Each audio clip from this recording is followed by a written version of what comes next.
Ajax is a club that's been mentioned. Has there been any thought in your mind of maybe leaving the club or speaking to Mikel about the minutes that you're getting? No, I'm really, really happy here, and the messages I get from the club is that they're really happy with me here as well. So for me, it's a mutual relationship that right now is working really good, and it's a development. It's a learning curve for me as well. I need to also improve and show that the tactics that Mikel is showing, that I'm getting that under my skin. And I think now I've felt and seen the last couple of games that I've played, both in the Champions League and in the Carabao Cup, there's been a good improvement. So hopefully coming into the last part of the season, I can also contribute more on the pitch. Tom? Hi, Christian. Hi. There's a kind of growing Scandinavian group of players at the club now, yourself and Martin and Victor, of course, as well. How has that dynamic helped the group, and do you spend more time with those players because of maybe that cultural familiarity as well? Yeah, for us it's a great dynamic to have. I come from a club where there was a lot of Scandinavians and a lot of Danish players and Danish staff.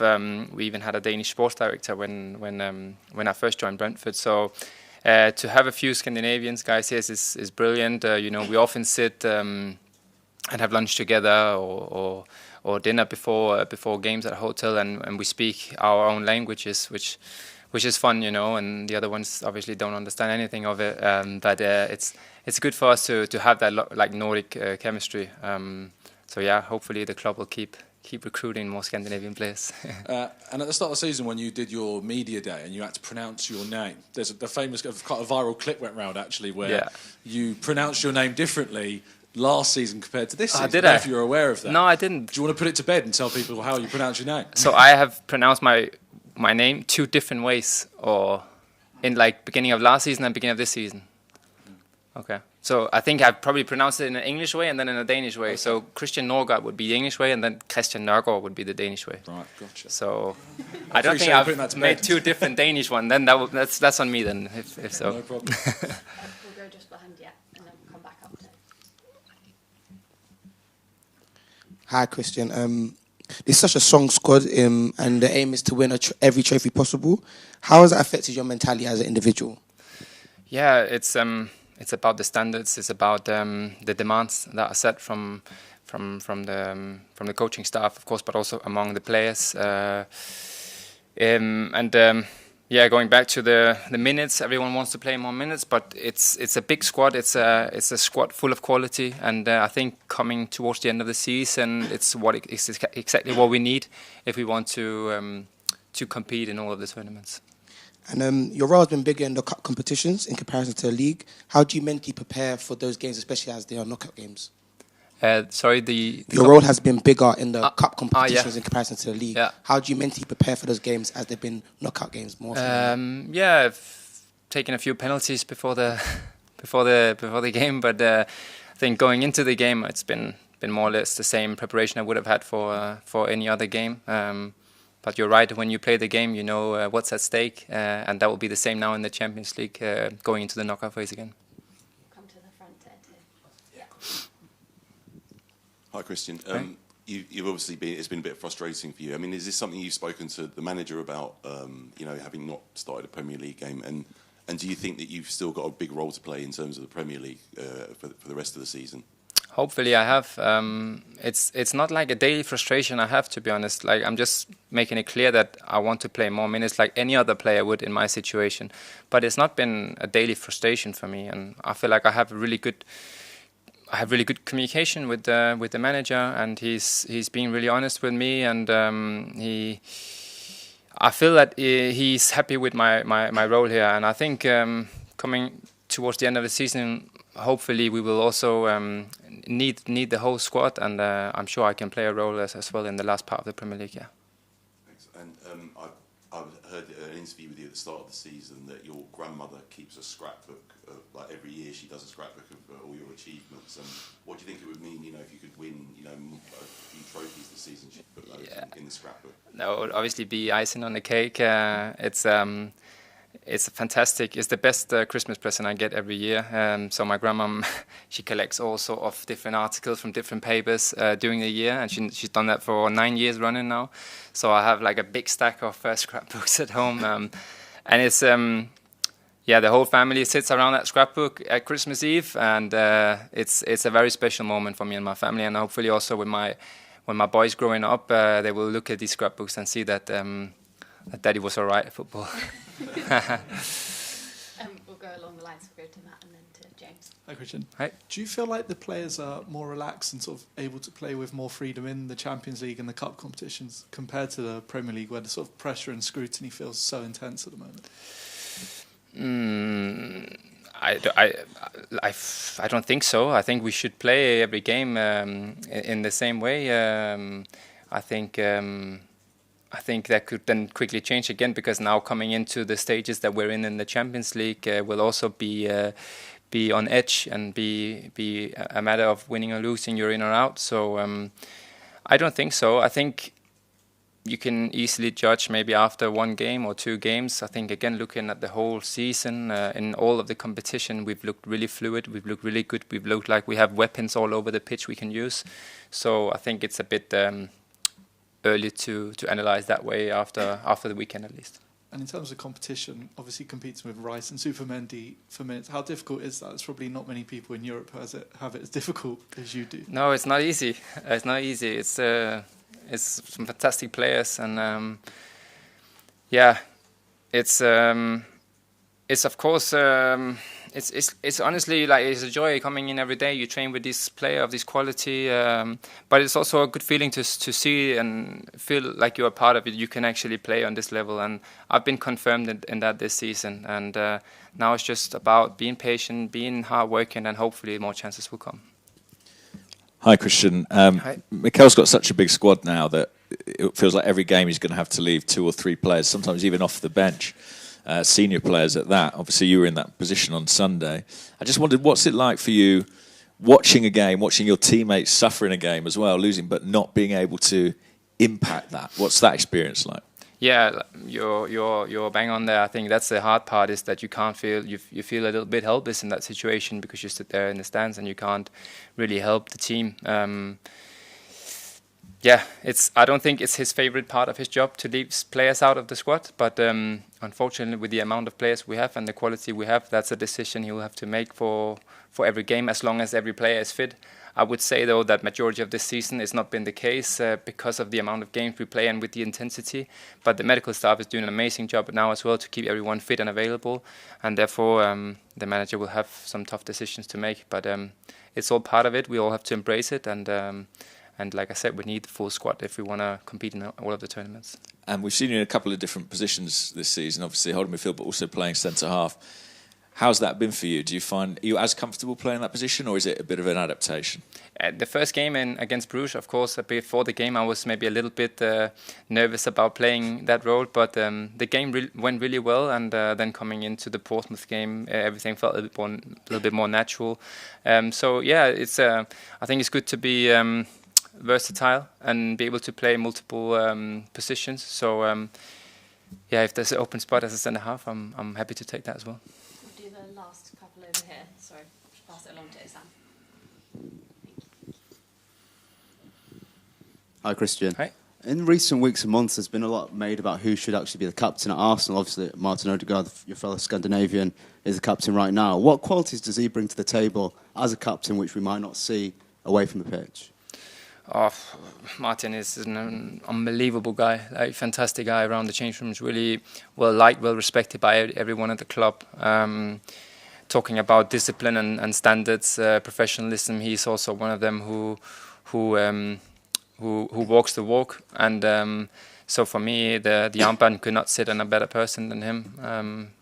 So I don't know where that speculation come from, of course. And like, you know, captains wear different capes, where it comes in different shades and shapes, and Martin is one of them. I was another one in Brentford. Someone is a completely different captain. I don't think. I think you can be a very different type of captain and still be a very good one. And in terms of the game on Sunday, one notable aspect was the crowd anxiety around the game. There's some boos, there's a lot of anxiousness around, probably because of that desire to get silverware this season. Does that translate to the players at all? Can you feel that in the stadium?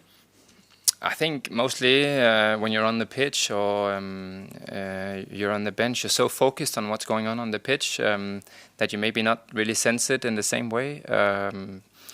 But I've never been in a football club where the home crowd was not really happy if the team was not winning. You know, it's normal. It's a normal feeling and emotion to show. I think when you're down or not winning, it's a natural emotion to try and get the team going. And it's a mutual relationship. You know, we need to put as much energy on the pitch as possible to transmit to the fans, and the other way around. You know, it's like a partnership you have to embrace when you're at the stadium. I think we've had some amazing games this season where Emirates has been rocking. So hopefully we can keep that going for the rest of the season. Cool. We'll end it here, guys. Thank you. Thank you. Guys,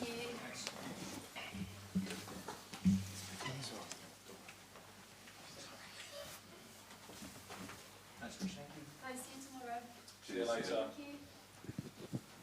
Thank you.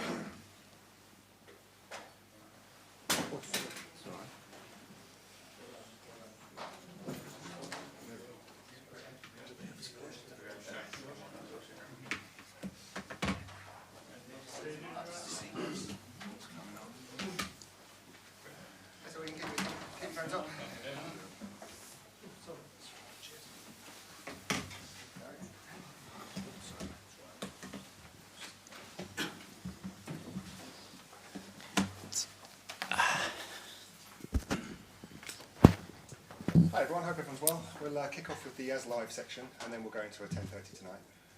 If we're ready at the back, we'll kick off with Alex from the BBC.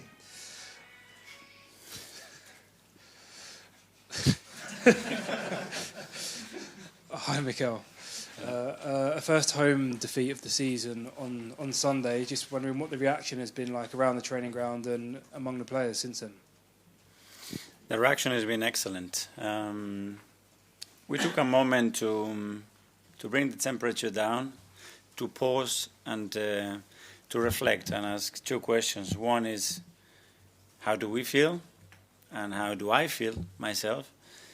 And then how we want to live the next 4 months. And it was so encouraging and beautiful because what came out of that is very simple. We have earned the right to be in a great position in 4 competitions, and in the next 4 months we're going to live and play with enjoyment, with a lot of courage, and with the conviction that we're going to win it. And this is going to be the mindset and where we're going to put the energy.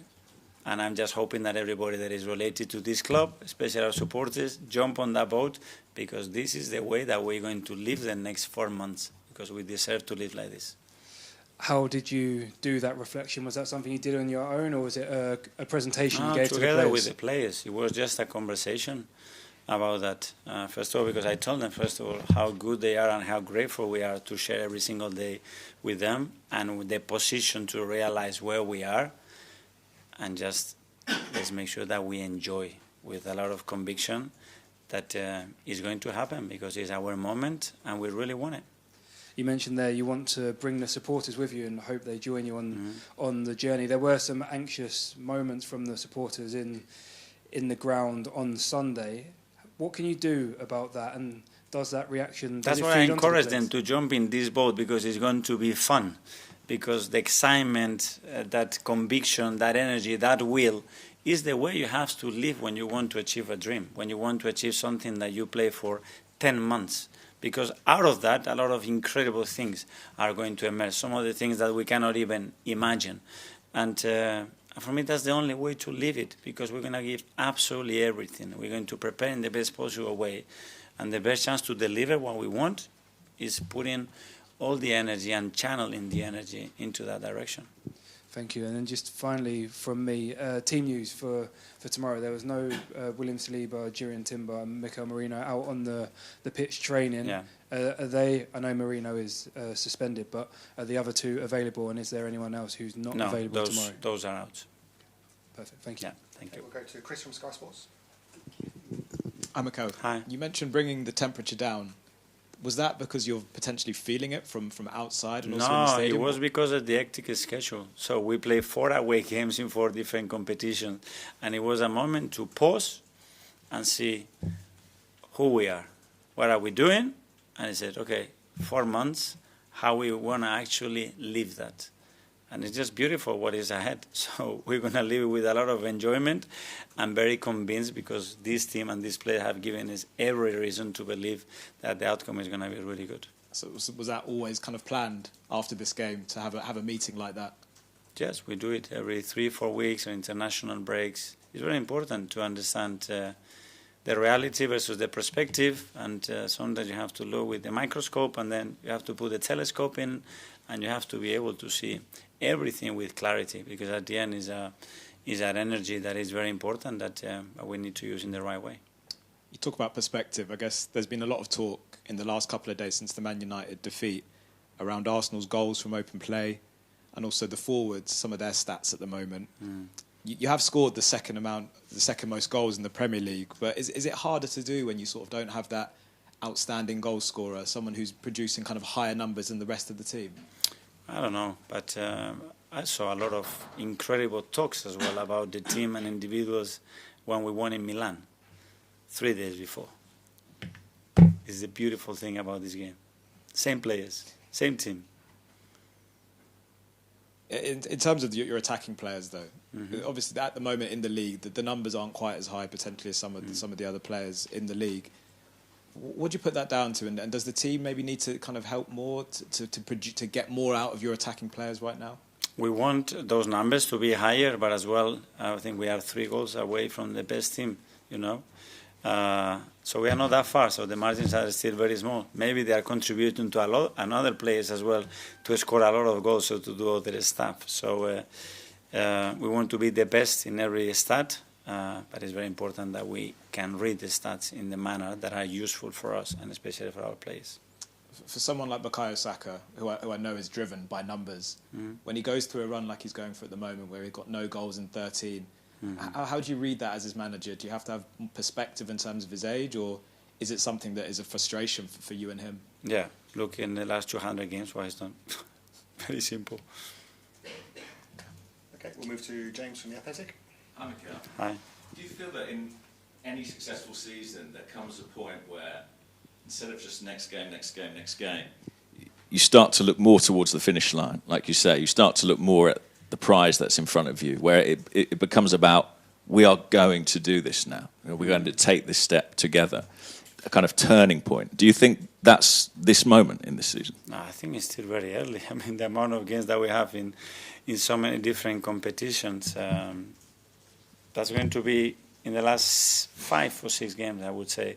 When you're talking different competition, talking about the Premier League, if it's the Champions League, the moment you are in those semi-finals, then you are very, very close. That we are in the semi-final and with 1 game to play against Chelsea. That's a different story. But up to then, it's, as I said, is put the energy in the things that are going to make us better. And you spoke about the 4 away games, the schedule, how difficult it's been. Obviously, on Sunday you were playing against an opponent who had a free week before. Do you think that's going to be one of the challenges for you in the second half of this season? You hope you stay in all the cup competitions, the Champions League, but obviously it's going to mean a really tight schedule. It's been like this for the first 7 months of the competition, whether it was with the competition league, domestic league and Champions League, or with international players playing for their countries as well. So there is nothing new. The good news is that we have some players back as well now that are going to be helping us, and we are so used to it. So that's never going to be the excuse. Matt from the Standard. Hi, Mikel. Hi. Can I just check with Saliba and Timber, is that them being rested or is those injury issues? No, they have some niggles, and it's a good opportunity now that we make a different kind of work with them to get them in the best possible conditions for the weekend, hopefully. And you were emphasising there the need for it to be fun over the next 4 months. How difficult is that with all the expectation and the pressure from fans and wanting to finally end the title? But it's part of the enjoyment to be in the table in these conversations, in this incredible competition, and that's what we want to be. If not, we have to go and do something else. I mean, if we don't enjoy what we are as a club, well, do we prefer what we were 6 years ago or 10 years ago? No, let's enjoy the moment and let's embrace it and let's make sure that we get the most out of that. And the only way to do it is daily. And do you think the margin for error this season could be a bit bigger in the Premier League in terms of drop points? It feels like even the top teams may be dropping more points than they did in previous season. Yeah, or smaller, which means that any team can beat you, and you see the difficulty of winning every game in the competition. So depends how you look at it. Okay, we'll do the last couple in the As Live now. We'll go to Tom from Football London. Hi, Mikel. Hi. You used the word fun a lot in that opening kind of monologue there. You've got the biggest squad now that you've ever had. As a manager, is it fun to have that many players? Or like when we spoke to Christian a second ago, does that challenge and difficulty and the emotion of leaving players out sometimes ever become too much? No, it's very enjoyable. And they make it enjoyable for the type of characters that we have, but as well the way they live their profession and how much they want to win with us. And that's the only way. And it's not about the numbers, it's about the quality of the numbers and the players that we have, the same with the staff. So it's not about the numbers. I'm now going to ask you a question about numbers now, and I'm feeling quite self-conscious about that. But when it comes to the idea of the stats behind your forwards, in the last 10 Premier League appearances that your 7 forwards have had, in those 70 games, they've returned just 10 goals. I just ask, why do you think that's happened, and what is it that needs to change so that those numbers do go up? Well, it's clearly every situation, every player is different. Obviously, the level of efficiency that we showed in certain actions, it hasn't helped to raise those numbers higher. Some others because we need to produce probably more for them as well. So it's a combination of different factors, but the positive way to look at it. Okay, even though without this, look where we are. So we're going to try to undo that and improve in that area, and then the margin will be bigger. Okay, we'll do 2 more. Firstly, from Kazakhstan Media. Yeah, hi, Timur Dusikev, Kazakhstan News Agency. Can you tell us about coming game with Kairat? Did you analyze this team? What's the strengths, maybe sides it has, or weak sides? And can you tell about the main staff who will appear at the pitch? Yeah. Well, obviously it's Champions League, so every opponent is very tough because they are very used to winning. That's first of all. Obviously the conditions that they are coming, it's special because of where they are in the domestic league as well. By looking back at the games that they play against Real Madrid or Inter, for example, I watched both of them. Yeah, they make it very, very difficult for them. So tomorrow we expect a game very similar. We have to be at our best because we want to win the game again, and we'll go for it. Okay, Phil at the back from PA. I know you've already been sort of spoken about the supporters and the anxiety in the stadium, but do you think the reason that is because they're perhaps carrying the scars of finishing runners-up for 3 seasons, and that's why sort of everything's over-exaggerated and maybe it wouldn't? It's a possibility, but we cannot control that. And what happened in the past has to be very powerful to learn for the future, and that's the only way you can take it. And in life there are many examples about that, and you have to keep trying and giving your very best to try to achieve what you want, and if not, or the very best that you are able to achieve, because maybe somebody else is better, and you have to accept this is a sport as well, and that's it. But we all channel the energy and live the moment, and the next 4 months in that manner is going to be much more enjoyable, beautiful, and the outcome will be very, very good.